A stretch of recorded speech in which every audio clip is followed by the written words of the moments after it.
ganhando vidas, para que no céu a gente possa povoar com uma grande contribuição. Então ele falou isso. E às vezes amar vidas me lembrou muito do pessoal do Radical. Esse final de semana os irmãos estão lá no Impacto Radical e tem uma frase que é uma afirmação, né, nas costas da camisa do Radical, que diz assim: é possível amar com o amor de Cristo, é possível amar com o amor de Jesus. E a primeiro momento, quando você olha e lê essa frase, pelo natural você vai dizer assim: como assim é possível amar com o amor de Jesus? E você vai se comparar com Cristo e você diz assim: não, isso aí eu acho que é alguma coisa da Bíblia, eu não sei, não estou entendendo muito direito isso tem base bíblica, isso não tem. E a gente fica preocupado em como repassar essa verdade, que é possível amar com o amor de Cristo. Então eu disse: Senhor, me dá uma palavra, me dá um texto bíblico. E aí, abre aí, irmãos, em 1 João 4,17.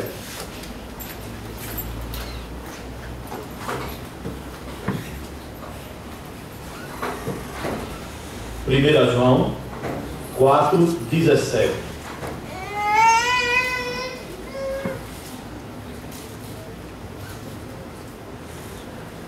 Diz assim o texto: nisto é perfeito o amor para conosco, para que no dia do juízo tenhamos confiança, porque qual ele é, somos nós também neste mundo.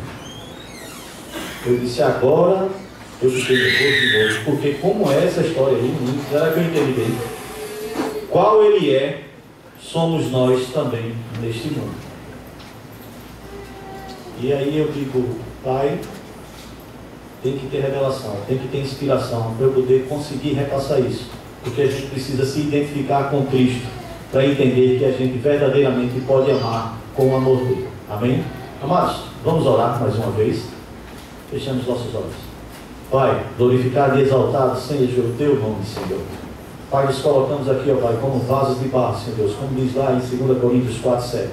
Eis que tenho esses tesouros em vasos de barro, porque a excelência do poder vem de ti, Pai. Então que se cumpra a tua palavra, que a excelência do poder venha de ti, ó Pai. E eu me coloco, Pai, como um canal, ó Pai, como um vaso de barro, para que eu e a igreja sejamos acrescidos, ó Pai, de ti, ó Pai. Convida, ó Pai, vida de Deus em nós, Senhor Deus, que possamos entender o que tu preparou para nós, Senhor Deus, esta manhã, e assim possamos sair cada vez mais cheios do mover do teu Espírito Santo, sabendo, Senhor Deus, que podemos verdadeiramente amar com o amor de Jesus Cristo. Obrigado por tudo, Pai, fica conosco, assim que oramos em nome de Jesus. Amém. Então, e aí eu fiquei refletindo, né? Como assim? Qual ele é, somos nós também deste mundo. Então eu fui buscar uma outra versão para tentar entender um pouco mais, para tentar absorver um pouco mais disso. E numa outra versão dizia assim: nisto é perfeito o amor para conosco, para que no dia do juízo tenhamos confiança, porque qual ele é, somos nós também deste mundo. Aliás, a outra versão diz assim: desta forma, o amor é aperfeiçoado em nós, a fim de que tenhamos total segurança no dia do juízo.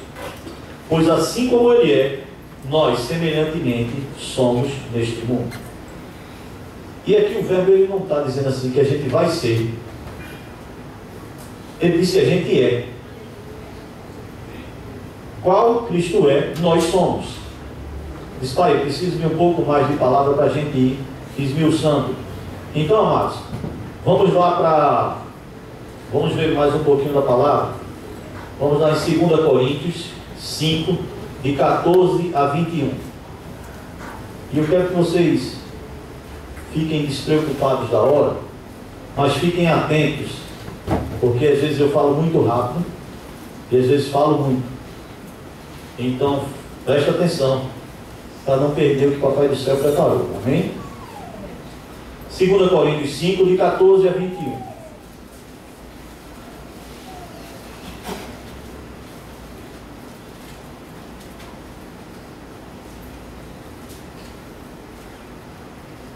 Todos abriram? Amém? Então diz assim a palavra: porquanto o amor de Cristo nos constrange, porque estamos plenamente convencidos de que um morreu por todos, logo todos morreram. Vamos dar uma paradinha aí.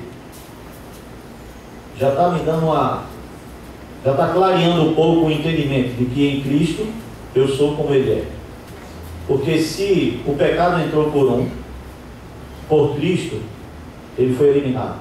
Então, porquanto o amor de Cristo nos constrange, é pelo amor que a gente é constrangido, que a gente é convencido pelo mover do Espírito Santo, porque estamos plenamente convencidos, a gente está convencido de que esse aí, na minha Bíblia está a letra U é maiúscula, está fazendo referência a Jesus Cristo. Morreu por todos, não foi só pelos irmãos da Primeira Igreja Batista em Camaragibe, pelos da Presbiteriana, pelos irmãos da Ibal, foi por todos. Logo, todos morreram. Então eu também morri. Quando eu entendi Jesus Cristo como meu mediador e salvador, eu morri.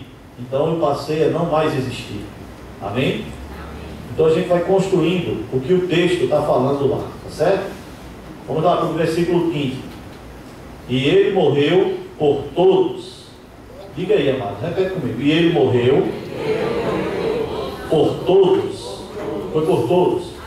Para que aqueles que vivem já não vivam mais para si mesmos, mas para aquele, com A maiúsculo, que por eles morreu e ressuscitou. Amém? Ele morreu por todos, para aqueles que vivem já não vivam mais para si mesmos, mas para aquele que por eles morreu e ressuscitou.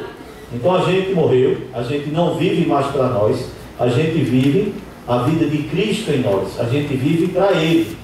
Então isso me diz o seguinte: às vezes a gente está acostumado, quando a gente lê um texto desse, que diz que assim como Ele é, nós somos, a gente olha pelo campo do natural, o campo do normal, e aí às vezes a gente não consegue enxergar. Mas uma vez que a gente morreu para o mundo, a gente precisa, e a gente renasceu em Cristo Jesus, a gente precisa nos enxergar como a palavra de Deus nos enxerga, como Deus nos vê. Por isso que Paulo lá fala da renovação da mente, da necessidade de renovar a mente. Ou seja, a gente precisa entender quem nós somos em Cristo Jesus. Porque quando a gente entende que verdadeiramente mudamos, a gente passa a andar de acordo com aquilo que a gente creu. E a mudança da mente, ela vai trabalhar no vocabulário, na forma de você falar. Se você fala de um jeito errado, você vai terminar crendo de um jeito errado. Se você fala incredulidade, se você coloca dúvidas, você vai terminar tendo dúvidas. Então a gente, cada vez mais que a gente vai entendendo isso, a gente vai crescendo em fé, se fortalecendo, e a gente vai agir de acordo com o que a palavra diz. E a gente passa a se ver como Deus nos vê. E aí a gente vai sendo transformado a cada dia. Amém? A gente vai falar ainda um pouquinho mais sobre isso. E o versículo 16 diz assim: assim, de agora em diante, animais a ninguém mais consideramos do ponto de vista meramente humano. Olha aí o que eu falei. Assim, de agora em diante, a ninguém mais consideramos do ponto de vista meramente humano. Ainda que outrora tivéssemos considerado a Cristo assim, agora, contudo, já não o conhecemos mais deste modo. Aqui Paulo está falando que eles lá, no momento, tinham visto e entendido Jesus Cristo de uma forma humana, mas depois eles entenderam que não era isso, que ele realmente era o Filho de Deus, era o ungido que tinha vindo. Então assim, de agora em diante, a ninguém mais consideramos do ponto de vista meramente humano. Então ele está dizendo que nós não somos humanos. Quando aceitamos Jesus Cristo como único e suficiente Salvador, o Espírito Santo vem habitar em nós. Não tem nada de normal nisso não, meu irmão. A gente aqui não entende o poder e o mover de Deus que está dentro da gente, para impulsionar a gente a andar em fé, entendendo essa palavra por fé, não apenas como fatos históricos, não apenas de uma forma literária. Não, a gente tem que absorver essa palavra, porque ela não contém a palavra de Deus, ela é a palavra de Deus. Então a gente não pode considerar as pessoas só do ponto de vista humano. A gente tem que entender que somos seres espirituais habitando em um corpo. Não somos um corpo que temos um espírito, somos seres espirituais que temos um corpo. Nós estamos aqui nessa terra tendo experiências naturais, mas nós não somos daqui. Então, quando isso começa a entrar na mente da gente, cada vez mais a gente vai conseguindo entender que os dízimos e ofertas são primícias, são situações que não são ministradas apenas para esse mundo. A gente precisa, mas a gente não está semeando só aqui na terra, a gente está semeando lá no céu, na eternidade. Há algo diferente, há um tempo diferente. Entende? Assim, de agora em diante, a ninguém mais consideremos do ponto de vista meramente humano, ainda que outrora tivéssemos considerado a Cristo assim, agora, contudo, já não o conhecemos mais deste modo. Aí o 17 diz: portanto, se alguém está em Cristo, é nova criação. As coisas antigas já passaram, eis que tudo se fez novo. Ô meu amado, se a gente cresce nessa palavra, na profundidade que ela fala, meu amigo, você não ia andar do mesmo jeito. Não diz aqui que foi um pedaço de pano novo que foi remendado no velho. Diz que é nova criatura. Nova criatura é nova genética, é nova formação, é novo em tudo. Então, se você por fé chama a existência essa palavra, você vai viver essa nova criação. Amados, é como se fosse o seguinte: vamos lá, tem uma linha cronológica lá, tá certo? E tem o bisavô, e tem o avô, tem seu pai, tem você. Jesus lhe alcançou. Você não é mais filho, você não pertence mais a essa linhagem. Você foi deslocado a uma outra linhagem, a linhagem de filho de Deus.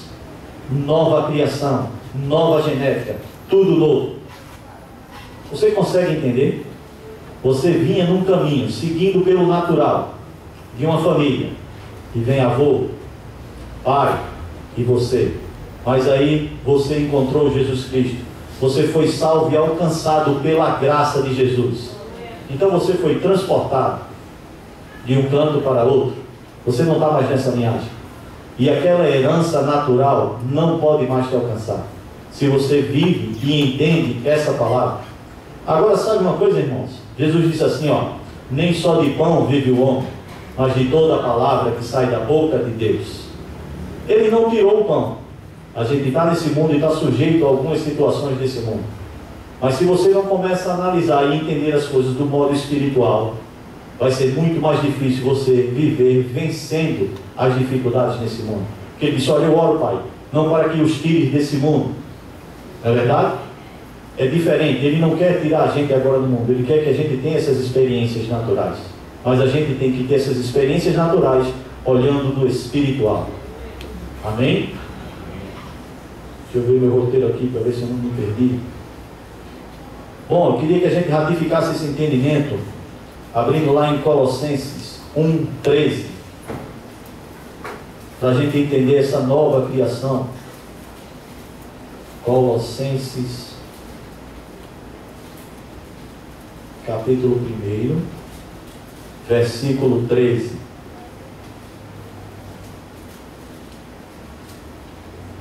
E diz assim a palavra: Ele nos resgatou do domínio das trevas e nos transportou para o reino do seu Filho amado. A palavra está correta mesmo. É transporte, é aquilo que eu disse. Fecha teus olhos, amados.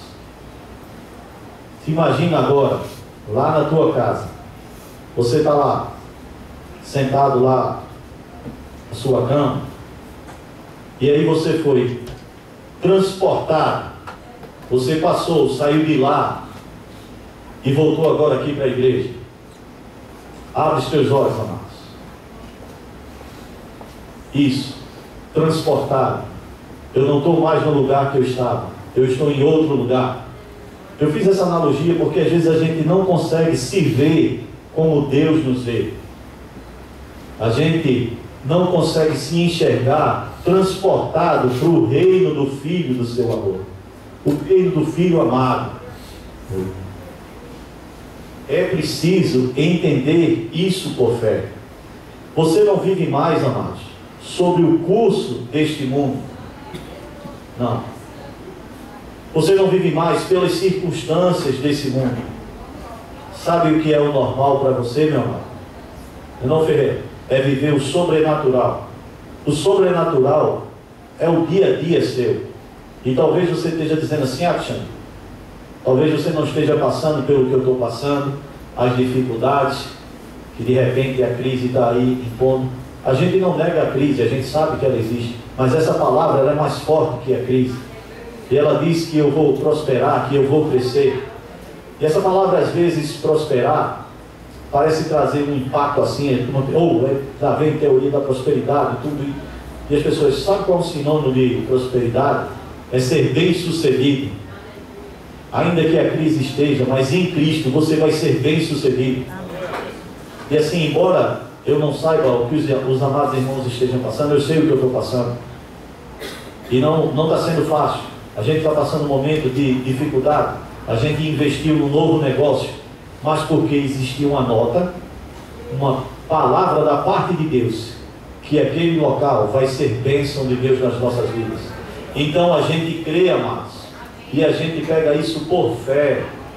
A gente recebe com fé para que sobre, mas não é para a gente superabundar nisso e ficar só se deleitando, não. É porque a gente recebe com fé para poder com amor poder dar, para poder com amor ofertar. Porque a gente, aquilo que a gente tem aqui, Deus quer achar em nós, amados, agentes abençoadores. Então, você por fé vai chamar à existência aquilo que não existe, as dificuldades, as coisas estão aí. Mas por fé, você acredita, e quando você tem uma nota, você tem uma palavra de Deus, você crê, você recebe e você prossegue firme. Então, às vezes eu sempre digo, pode dar sangue na canela, mas eu fico com a palavra. O sangue está dando na canela, amados. Entende? Mas a gente permanece crendo nessa palavra. E aquilo que toca o meu coração, aquilo que fala a mim, eu espero que Deus também fale com você. Amém? Mudança de mente, Paulo fala isso. É mudar a forma de falar. Não fale errado. Não fale incredulidade. Fale por fé. Mudança de mente é não viver mais segundo o espírito do anticristo. Uma coisa engraçada, para a gente entender. Parece meio forte dizer isso. Andar sobre o espírito do anticristo. Às vezes a gente lê a palavra tão de forma rasa e rápida. Eu acho legal aquelas programações, aquele roteiro para que você lê a Bíblia em um ano. É legal, é interessante. Mas às vezes aquilo ali condiciona você apenas a ler. E essa palavra, ela é diferente quando você começa, não lendo, mas quando você começa a degustar a palavra. Às vezes num versículo só, você traz tanta coisa, tanto entendimento e vai puxando para uma outra área, para uma outra área. Então assim, quando você vai para aquele almoço bem gostoso, você, não vou comer na pressa, eu vou saborear essa comida. Então você come devagarzinho. Você vai, toma uma aguinha para lavar a língua, lavar as papilas e tal, e você vai degustando a palavra. Então quando a palavra fala sobre anticristo, primeira coisa que vem no entendimento, e não é errado, a gente pensa no Apocalipse, a gente pensa na besta, a gente pensa em tanta coisa que é direcionada a isso. Mas às vezes tem uma outra mensagem que é tão mais simples e tão mais próxima, que a gente precisa desse entendimento de quem nós somos em Cristo, para poder a gente se assemelhar a Ele e entender que a gente pode amar com o amor de Cristo. A gente tem atitudes que são do espírito do anticristo. Porque Cristo é o sobrenome de Jesus? Sim ou não? Quem acha que Cristo é melhor? Quem acha que Cristo não é o sobrenome de Jesus Cristo? Levante uma de suas mãos. Só o Ricardinho que acha que não é. E é verdade. Cristo quer dizer ungido de Deus, onde há uma unção de Deus operando na vida de Jesus. Por isso que a palavra não diz o espírito do anti-Jesus, mas o espírito que vai contra a unção, a operação do poder manifesta através do Espírito Santo vindo sobre nós. E aí, murmúria, lamúria, falar errado. Você de repente está andando segundo o espírito do anticristo e às vezes nem sabe. Mas quando o discernimento, o conhecimento chega a você, quando você começa a entender o que é também o espírito do anticristo, você começa a se policiar e se doutrinar e não mais andar sobre essa forma. Não apenas porque é uma coisa educada de você não fazer fofoca ou não falar, mas é porque você vai entender na profundidade que aquilo dali está indo contra a unção, porque a unção ela exorta, mas com a intenção de fazer crescer. Ela dá uma palavra para que você cresça em fé. A unção vai trabalhar em prol do reino. A unção, Cristo, o ungido de Deus, ele veio propagar as boas novas, as boas notícias de que Jesus veio, que ele morreu e ressuscitou, e nós fomos alcançados pela graça que operava nele. Entende? Então, quando cada vez mais você vai se aprofundando, conhecendo quem é você, entendendo um pouco mais da palavra, você vai sendo revestido em fé, você vai crescendo e você vai exercer a autoridade que foi reconquistada na cruz do Calvário. O homem perdeu a autoridade é poder delegado. Há um poder delegado. Então, Deus deu o poder delegado a Adão e Eva de governar. E Deus cuida de nós de uma forma tão incrível que sempre Ele deixa a parte mais fácil. Eu já disse isso aqui em outro culto. A parte mais fácil é para a gente. Então naquele momento lá Ele disse: olha, pode comer de tudo, só não come dessa árvore. O mais fácil, mano. Não é o contrário, não. Mas aí às vezes a gente não se apropria daquela palavra. A gente fica ouvindo sugestão do capeta, dos infernos, para querer desorientar a gente.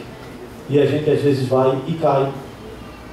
Tá certo? Mas a palavra também diz: nenhuma condenação há para aqueles que estão em Cristo Jesus. Então não fica também se cobrando tanto. Entende? Levanta, diz: olha, capeta, eu não vou mais aceitar as tuas sugestões. Senhor, me perdoa. E há renovação na hora. Porque o sangue de Jesus, ele nos lava de todo o pecado. A gente precisa se ver como Deus nos vê. Deus olha lá de cima, amados, e Ele vê o sangue de Jesus lavando a gente. Diz: vai um justo, vai outro justo, porque o sangue de Jesus, Ele nos purifica, Ele nos torna justos. Não que a gente tenha alcançado a varonilidade perfeita, mas quando você começa a cada vez mais se enxergar como um justo, como um homem de Deus, você vai agir de acordo. Amém? Amém. Deixa eu voltar para o roteiro, senão eu vou me empolgando. Mudança de mente é não viver mais segundo o espírito do anticristo. Amém. Amados, tem uma outra palavra. Diz assim, lá em Romanos 12:2, está dizendo o seguinte: qual é a vontade de Deus? Qual é a vontade de Deus? Boa, perfeita e agradável. Essa é a vontade de Deus. Boa, perfeita e agradável. Você, amado, é projeto do acaso ou você é vontade de Deus? Você é bom, você é agradável e você é perfeito. Você, por não se enxergar assim, você anda cambaleando mais. Se você não crê nessa palavra, se você entende isso e pega isso por revelação, cada vez mais, cada atitude errada que você for ter, opa, isso não é bom, não vou ter essa atitude, isso não é agradável, isso não é perfeito. Você é bom, você é agradável, você é perfeito. Amados, você nasceu com um propósito, você não é obra do acaso. Deixa eu dizer o seguinte, deixa eu tentar fazer o seguinte. Digamos que existe uma necessidade. Esses bancos acolchoados são confortáveis. Antes existia o outro banco, né? E aí, para a gente ter uma melhor adequação, disse: ó, vamos colocar uns bancos legais lá para poder o pessoal sentar. Então esse banco, antes dele vir a existir aqui na nossa igreja, existia um propósito. Deus tinha um propósito comigo e com você. Antes de você vir a existir, Ele já te conhecia. E você nasceu para atender ao propósito dele. Você não está aqui por acaso. Sabe uma caneta? Tem um exemplo que o professor deu, uma caneta. Vou tentar tornar mais simples isso. As mulheres pegam uma caneta, elas enrolam no cabelo e botam lá e prendem o cabelo. A caneta foi feita para aquilo ali? Não. Existia uma necessidade que talvez era suprir a situação do lápis, que quando escreve facilmente pode ser apagado. Então a caneta ela foi construída para atender a uma necessidade e que quando fosse escrito não se apagasse. Você tem sido usado com propósitos diferentes pelo qual você foi criado. Assim como a caneta as pessoas botam no cabelo, às vezes o mundo sugestiona a gente e a gente acha que veio aqui para ser o melhor neurocirurgião, para ser o melhor médico, o melhor cientista, o melhor professor. Que você seja isso, mas o propósito principal da sua vida não é essa.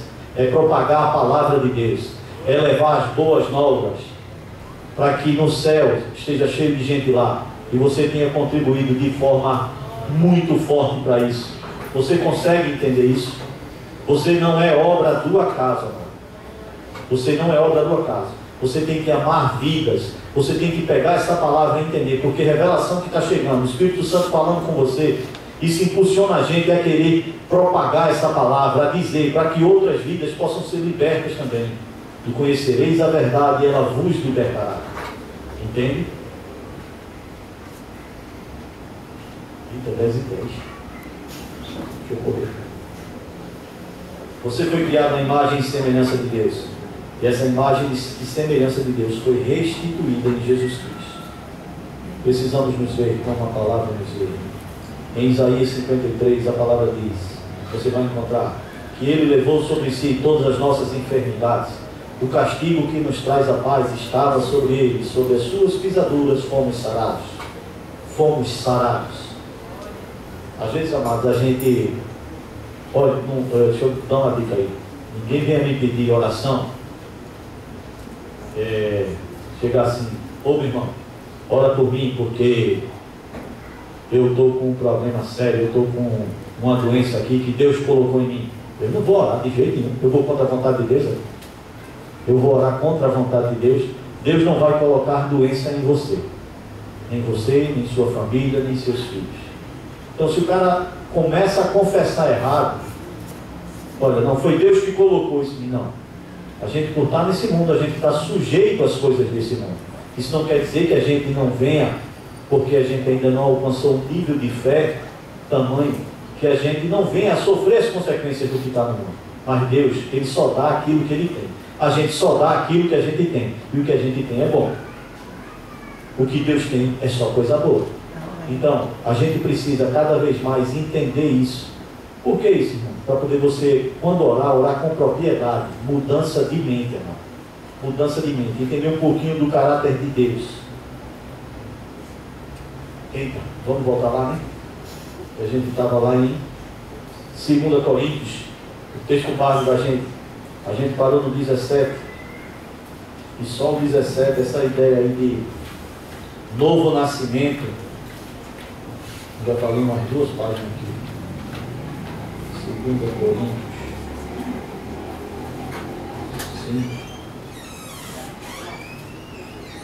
17.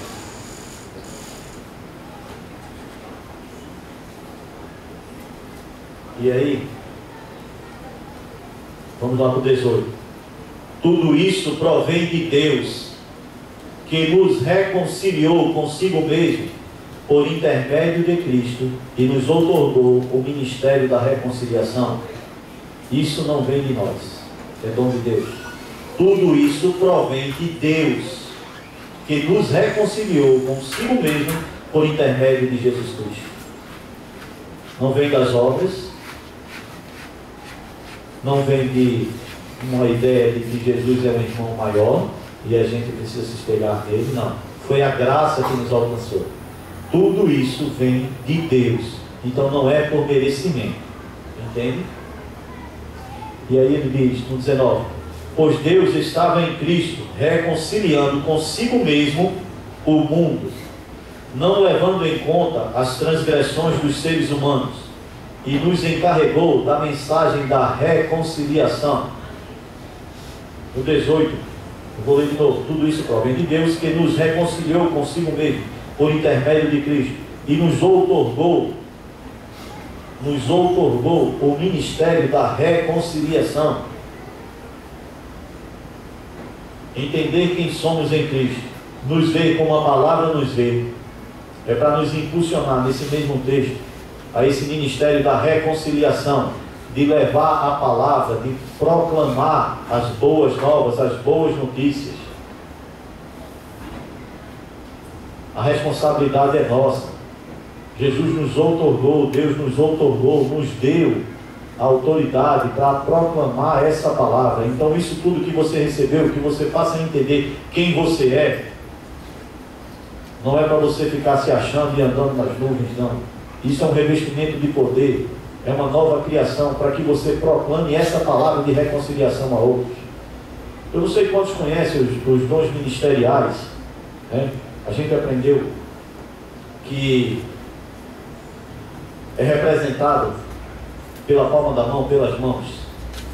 Não sei quem já ouviu sobre os homens, na sala dos homens, a gente já teve um estudo sobre isso, e os jovens também, né?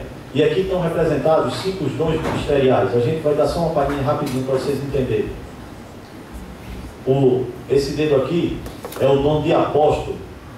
É uma forma didática, tá certo, Márcio? Para poder a gente aprender. Então ele é o apóstolo porque ele toca nos outros dons do ministério. Esse, a gente lembra, o dom de profeta, aquele que vai trazer uma palavra de Deus para você. Esse do meio, preciso usar outra mão, é o que vai mais longe. É o dom do missionário, é o dom de evangelismo, aquele que vai a outros locais. Lembro sempre bem aqui do irmão Daniel. Ele vai mais longe para alcançar outras vidas. O dedo anelar é o dom do pastor, o dom de governo, o dom ministerial de governo. Isso é didaticamente para a gente lembrar, porque ele tem uma aliança, ele está aliançado com a igreja. O dedo mindinho é o dedo mínimo, é o dom de ensino, o dom do mestre. É aquele que vai em alguns lugares onde os outros dedos não conseguem alcançar. É aquele que vai nos mínimos detalhes e que em algumas palavras ele vai trazendo revelação da parte de Deus, mas isso tudo vem de Deus, entende?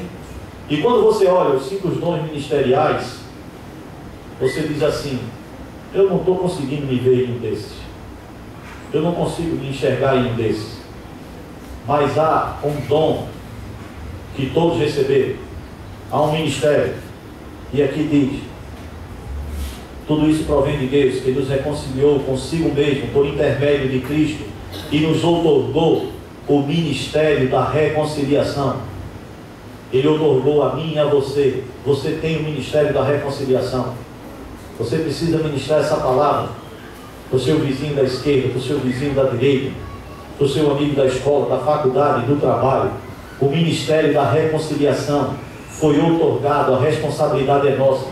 Deus não vai mandar anjos para vir aqui pregar essa palavra, não. O ministério da reconciliação, a responsabilidade é minha e sua. Amém? Amém. Agora o versículo 20 e 21. Portanto, somos embaixadores de Cristo, como se Deus vos encorajasse por nosso intermédio. Assim vos suplicamos em nome de Cristo, que vós reconcilieis com Deus. Portanto, o que me chama a atenção aqui é: portanto, somos embaixadores de Cristo. Mais uma outra palavra dizendo quem nós somos em Cristo. O embaixador, ele traz uma representação de um outro país, de uma outra nação. Você é embaixador do reino espiritual. Então o embaixador, ele não passa a ser embaixador porque ele vai buscar agir de uma forma. Não. Ele recebe o título de embaixador porque ele já é. Você já é do reino espiritual. Então quando você entra no lugar, as coisas vão ficar diferentes, porque você é um embaixador de Jesus Cristo. Isso traz uma responsabilidade tão grande. Isso traz o entendimento de que a gente tem que se comportar como embaixador do reino espiritual, para que a gente possa amar vidas. O versículo 21 diz assim: Deus fez daquele que não tinha pecado algum a oferta por todos os nossos pecados, a fim de que nele, em Jesus Cristo, nos tornássemos justiça de Deus. Você é justiça de Deus. Quando você chegar, a justiça vai ter que operar. Você vai ter que agir em amor, você vai ter que agir em justiça. Tudo isso para amar vidas. Porque assim como Ele é, você é. Se aproprie dessa palavra, entenda, receba por revelação. Essa semana foi ontem, não, sexta-feira, quando eu estava lá na Ecoprime, e os meninos estavam entrando lá na quadra, e aí eu vi, primeiro que eu vi foi Letícia entrando, filha do pastor. Depois eu vi João e eu vi Martinho.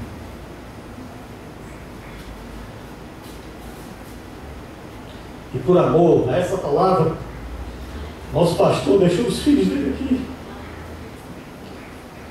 e está se alimentando para poder abençoar vidas. Isso é amar vidas, amados, sabe?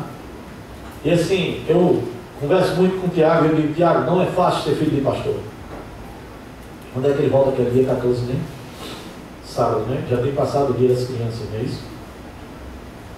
Amar vidas é se dedicar a ler essa palavra, a receber, para poder impactar outros. E é isso mesmo. O sábio, ele não acha que sabe de tudo.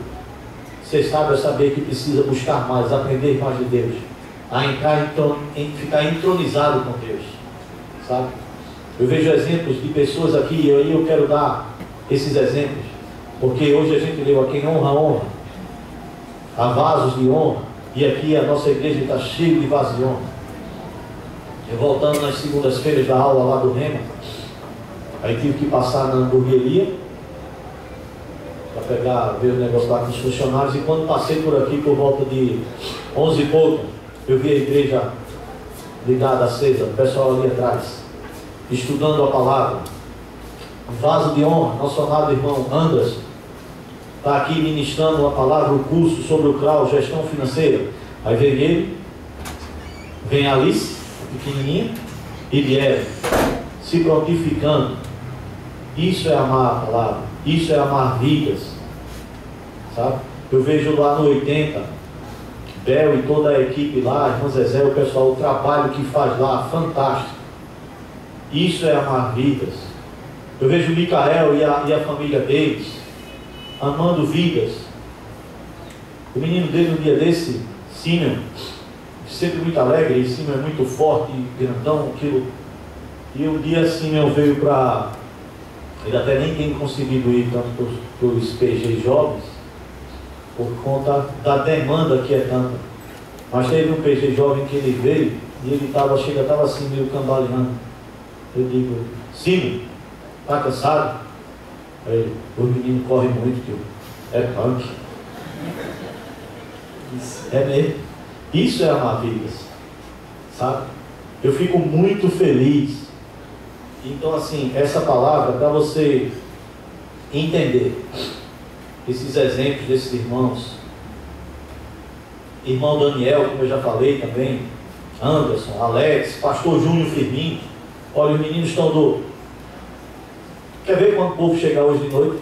Veja o pessoal que foi para trabalhar no Impacto Radical. Os caras vão estar tudo assim, meio isolado, porque é cansativo. Mas a gente tem que subjugar a nossa carne e viver, nos enxergando, nos vendo como Deus nos vê, para que a gente seja impulsionado em fé, para continuar amando vidas, nos colocando para servir. Certo? A gente tem aprendido muito com o pastor Marcos, lá em Lucas 15, sobre ser filho e ser servo. O filho foi até o pai para servir, mas o pai recebe a gente como servo, ou recebe a gente como filho. Isso quer dizer que você é filho que serve, e o filho que serve, ele não tem hora para pegar, nem hora para largar. É um servo de orelha furada. Essa é uma expressão que a gente usa muito, que tem base lá em Gênesis, quando foi instituído a lei sobre a escravidão. Então o cara ia trabalhar 6 anos e no 7º ano ele seria livre. Mas se ele amasse o Senhor dele, ele diria assim: olha, eu não quero deixar de te servir. Então o Senhor, para não ser visto de forma errada, que não tinha ofertado a liberdade do servo, ele dizia: então fura a orelha, para que os outros saibam. Há um sinal na carne. O sinal da gente hoje é no espírito, é no coração. A circuncisão é no coração. A gente serve porque serve em amor, porque a gente entende que somos filhos amados do Pai, e que através dele a gente pode tudo. Amém, amados? Amém. Então que amemos vida cada dia mais, em nome de Jesus. Passei 5 minutos.